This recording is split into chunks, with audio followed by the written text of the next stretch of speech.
Good morning, folks. Dirty Grass Boy here. Now, most of my skits are based on silly nonsense, and I try to make some points sometimes. Usually I'm just being silly and entertaining myself and hopefully entertaining a few of you. Today I wanted to take a minute to kind of talk about a few more serious issues in our country. We've committed something like $140 billion to Ukraine, money that could have been used on our U.S. citizens. We're working on building pensioners, the pensions for Ukraine. We're not working on building pensions for America. We're actually talking about cutting back on Social Security, which is money that Americans have paid in.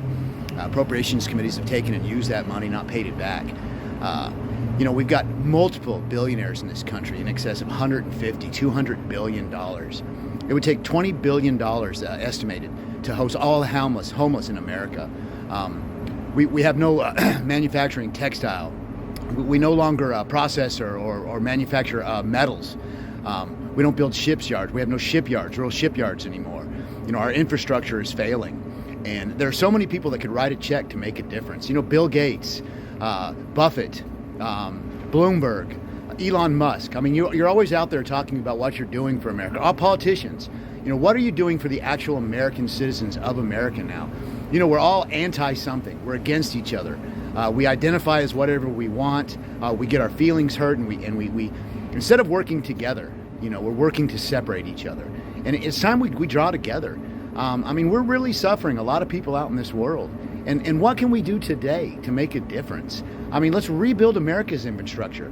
What is it, like 80-90% of all of our medicines, our pharmaceutical medicines, are manufactured in Asia and China?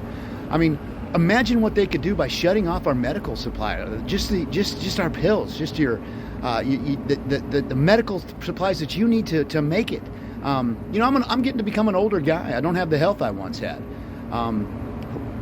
What are we going to do as Americans, the people with money, the people in power? I was watching a video clip the other day where Biden and Pelosi and AOL, whatever her name is, they were talking, and they talk about how we no longer fear them.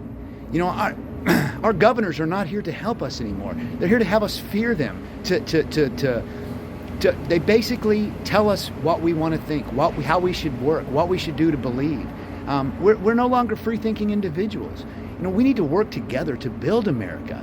And I'm not talking about any political platform, just us as American citizens, our allies, the English, the Australians.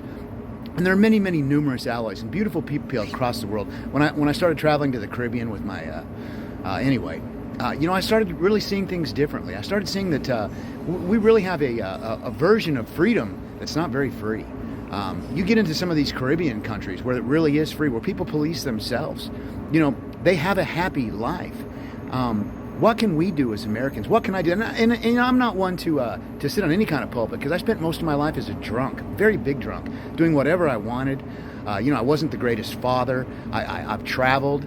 And I just lived day to day being a salesman, a hustler, and doing what I want for myself. And I didn't really put in and out there like I talk about. How can each of us start making a difference? How do we reach out to our politicians, to these people with accumulated wealth that's just incredible, and get them to start investing that back in America so that we can become a strong country, so we can have faith in ourselves, so that we can eat, so that we can live safely, so we don't have to live in fear, so everybody's not against each other. How do we become one nation again? Anyway, I'd like people to think about that. I want you to know that I love you. I think the best of you. I'm not the biggest people fan. A lot of us see the world differently. We don't see things. I really don't know how to articulate what I'm trying to say. What I mean is, I may not like everybody personally, but as a concept, I'd like to see us all grow and become better people to help each other. And I just want to know how to do that. I'm not the smartest guy in the room. So I'm asking you, how do we start working together to make the world a better place, a safer place, a place for all of us? Blessings and love from the Dirty Grass Boy.